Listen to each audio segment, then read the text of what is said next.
chicken afritada. Ready na rin po lahat ng sangkap na gagamitin, kaya ano pang hinihintay nyo? Samahan nyo ako sa mainit na kawali. Lagay po tayo ng ating mantika. Maraming salamat sa ating mga new followers, new likers. Welcome na welcome po kayo dito kay Mama V at kapitbahay niyong kusinera. Sana po maibigan nyo ang mga ulam ideas. And itry nyo po, tiyak po magugustuhan nyo. Gisa lang po tayo dyan ng ating bawang at ng sibuyas. Ayan po. Welcome na welcome po kayo dito. Kung taga saan po kayo, comment lang po kayo dyan sa comment section. Naglagay na rin po ako ng aking chicken wings. Napakasarap na chicken wings.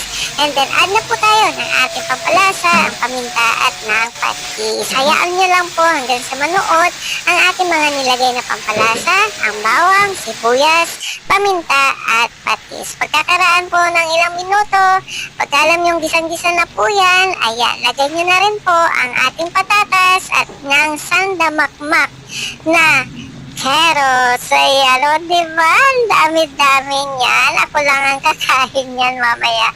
So, ayan po. So, lagay na rin po tayo ng isang pack ng tomato sauce. Hindi na po ako dyan naglagay na tomato paste dahil wala po tayong available.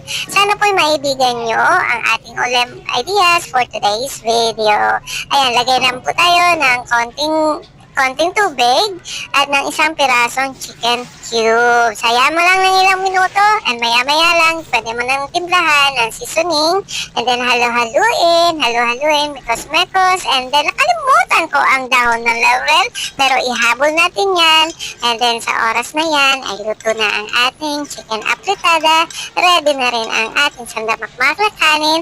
So lalagyan na lang natin ng lasa, ang paminta, asin, magic, at meron akong hinandang green at red bell pepper. So hanggang dito na lang po. Maraming salamat kung nagustuhan mo ang ulam ideas. Paki-click ang like and share.